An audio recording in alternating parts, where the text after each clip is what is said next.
welcome to another episode of Wandering with the Watsons. All right, guys, we all love going camping. We all want to get out there with the trailer, with the RV, with the tents and everything like that. But one of the most important things you can do is get your camp set up right the first time. Set up the RV or the trailer right so that you can enjoy the trip for the rest of the time. So you're not messing around, so you're not setting things up, fixing leaks or whatnot, so that you have your campsite ready to go and you can enjoy what you're there for. So I'm just gonna go through a couple of things that we do for our setup so that it makes it a lot easier for you. So the first thing you need to do when you get into camp is you gotta make sure your trailer is level. That's before you take out any slides, do any sewer hoses, any water or electric. You gotta make sure your trailer is level. Get yourself one of these, super simple. This is a 24-inch construction level that I had in the garage before we went full time. These are very handy. Handy dandy. Handy dandy. My eldest came up with a good trick so we could figure side to side. Now the first one you want to do is side to side. So we put this on the rear bumper. When we put it on the rear bumper, we want to see where the level is. So you got the little bubble going back and forth. So what you're going to want to get is you can either get some, going into the basement. you can get 2x4s. They have kits that you can get at Walmart, Amazon. You can get 2x4s.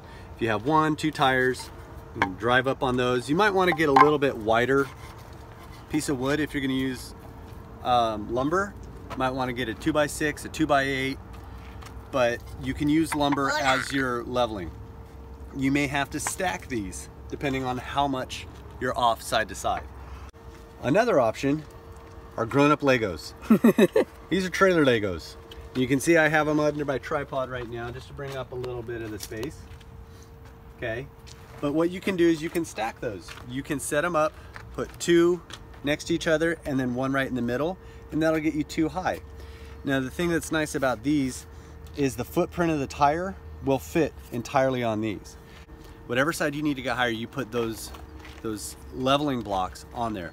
Lots of different brands. I'll put a couple different options on this. We are Amazon affiliates, so if you click on the link, Amazon says thank you because you decided to buy using our store code, and I want to thank you for that. So whatever side you need to level, put it right in front or behind the tire if you need to back up or go forward to get that trailer level from side to side. So remember, side to side is the important one first. Then once you get your side to side, you can do your front to back. For us, I have a button that raises the front of the trailer. Allows us to go up and down. Once we get the front to back down, the side to side done, then I can put down the rear stabilizers. Do not put down the rear stabilizers until you're level front to back. If you put down your rear stabilizers first, and then you have to lift the nose of the trailer, there's a high likelihood that you're going to break or damage your rear stabilizers, and that's what's going to help with the shake from the back of the trailer. So avoid putting down the rear stabilizers until you're level front to back and side to side. Then you put those down, crank them down just a little bit until they snug up. Pause it. Your trailer is going to come with one of these. This is your manual crank for your rear stabilizer. You got a nice little socket right in there, and if you look under here, you can see where this would go onto. Okay, and then you do it manually. Well, if you're going to do this on a regular basis, there's nothing like having power tools. Okay, so you can get this at Camping World, Amazon, Walmart. I'll post a link on this. This is really nice because what it does is you can put this on your stabilizer, pull the trigger, and it's going to go a lot quicker. If you use an impact driver, once it's snugged up, then you have the possibility of breaking the teeth in there. That's why I don't use an impact, I use a drill driver. Once it gets snug, this is gonna go out. And then I finish it up with this, okay? You're not going to do it so hard that you're lifting the trailer.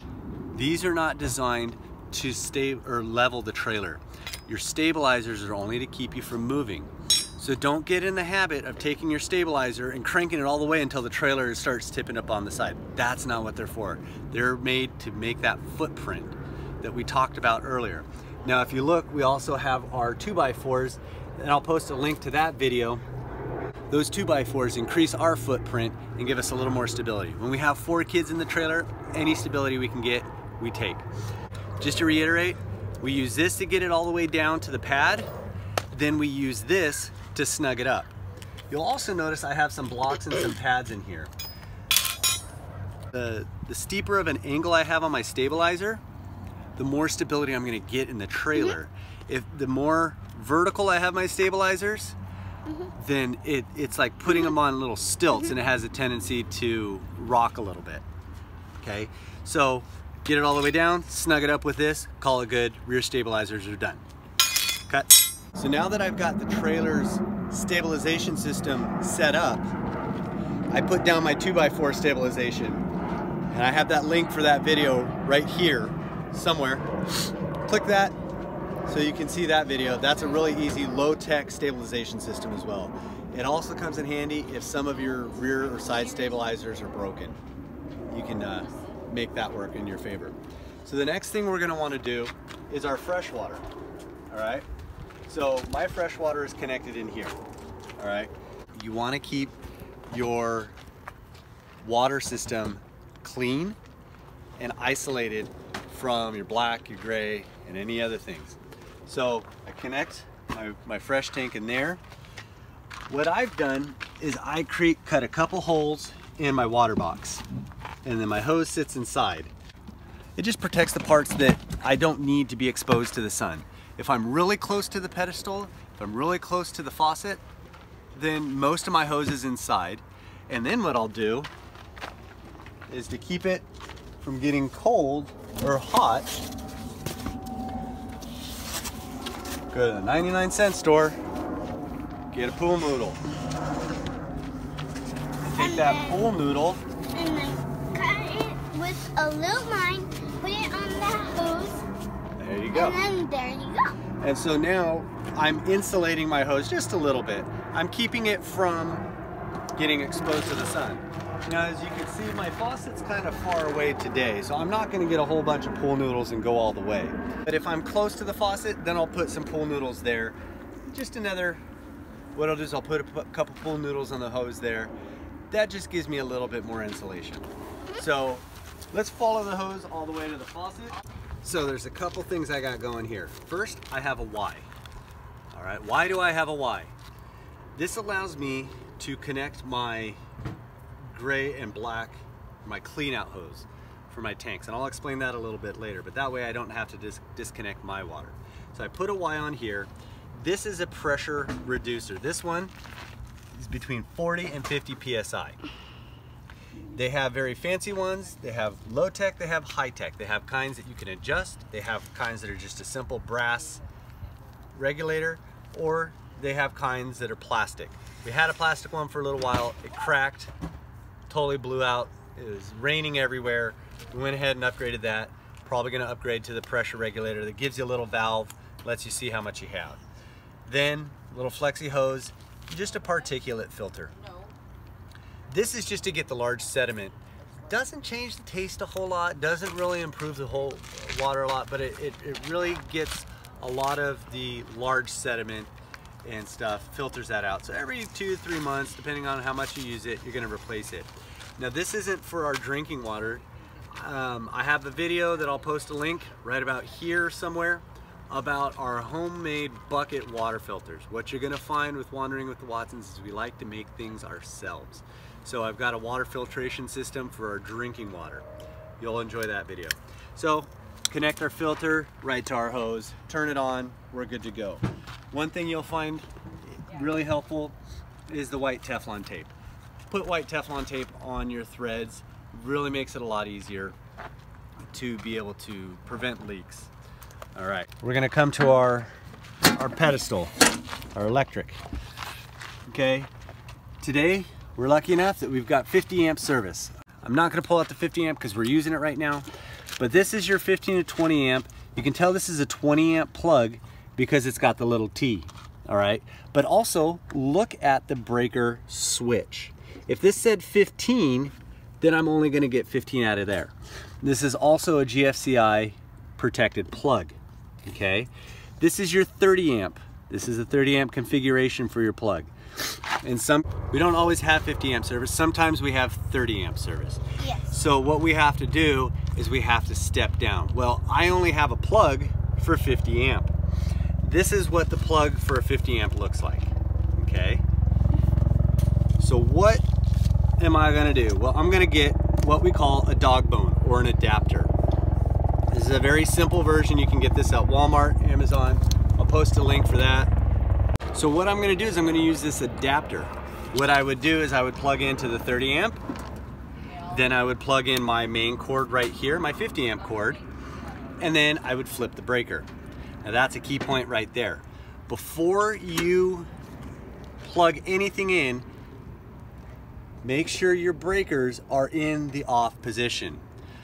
Plug your plug in, plug your trailer in, then flip the breaker. Don't do it with the breaker already on. It's a safety thing. So here's my 30 to 50 adapter. But what happens if all I have is 15 to 20 amps? Well, I can go from 15. There we go. I can go from 15 to 30, then to 50 for the plug. Look at that mess. This is handy if you're just gonna be staying at a friend's house just overnight and you wanna make sure your batteries are charged. You can do this, you can plug this into their outside socket, and that way you can at least get a little trickle charge onto your batteries. Now, I had a friend of mine show me this fancy whiz-bang device. Okay, this is pretty nice. All right, this is my 45 amper, okay? This is when I have the option to go into 30 and 15 to 20, and then I put my 50 amp plug in there. Yeah, pretty cool. One of the advantages of that is when you're on 30 amp alone, you can't run your AC and microwave at the same time. When we're on 50 amp, we can. But when I put this 45 splitter, and I'll get a link for you, when I put this 45 splitter on there, that allows me to still run the microwave and the AC at the same time. Ah. Wow. And that's how you do it. Now, check that thing out. That is beautiful. Right here, you can see that we got a little overheating. We got a little char mark right there. That might be because there's something wrong with the plug, or it might be loose, but that is just an indication that this got overworked. Okay, I keep this one as a spare just in case something were to happen, but this is my primary 30 to 50 dog. All right, so next step for me, usually the last, there's two thoughts to this. You can either do sewer first or water first, or fresh first. I like to do fresh first because if I have some sort of sewer spill and it's on the ground, my fresh is already taken care of. Yeah. My ground isn't contaminated. But it all depends on your situation. Since today my fresh is far away from my black and sewer, I didn't mind setting them up different. But usually if I can, I'll set up my fresh first, then I'll do my black. I have a box for each item. I have my electric box, my sewer box, and my water box. I highly recommend doing that because it especially keeps your fresh and your black items separate. We don't want any cross-contamination. For that purpose, I use gloves. All right. Some gloves on. Okay, so first thing I'm going to do is I'm going to get my sewer, my Y set up, and then I'll get my hoses all the way to my dump valves. Now I have 2 black tanks and 2 gray tanks, so I need this Y. If I only had one, then one would have been fine. So with that said, what I'll do is I'll get this part connected, Then I'll run it all the way up to my discharge. Scoot back. I'll run it all the way up to my discharge, and before I open the cap, I'll have this sitting underneath. The reason I do that is maybe a valve leaked a little bit and there's some water behind this cap, and that way I can try to catch as much in this hose as possible. That's just my personal preference. Be a good neighbor, try to stay as clean as possible. I like this clear elbow because it allows me to see when I'm emptying my tanks, when I start getting clear water, when I flush my tanks. So there we go. We have our sewer hooked up. Make sure all 4 little nubs are connected with the arms. Today I hooked it up. Didn't quite have it connected right. Went to go clear the gray tank, and I got a little bit of water on the ground. Not the end of the world, but that's what, luckily it was with the gray tank. So I do that with both my hoses, double check all my fittings. Just because I put my hand somewhere, you don't need to do it, okay?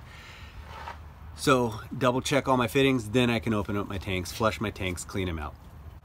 So those are the basics of getting camp set up. Trailer leveling, side to side first, front to back, then put the rear stabilizers down. Get your water going, keeping all your fresh stuff clean. Getting your electric going, make sure you have your pedestal turned off before you connect. Having your sewer connected, making sure all your fittings are nice and tight. And then, go enjoy camp. Thank you for this episode of Wandering with the Watsons. Please subscribe, please like us, and if you have any questions or comments, please do so. We're here to help you, and hopefully we get to see you out there on the road. Have a great day. Bye. Bye. Say bye, Lulu. Lulu.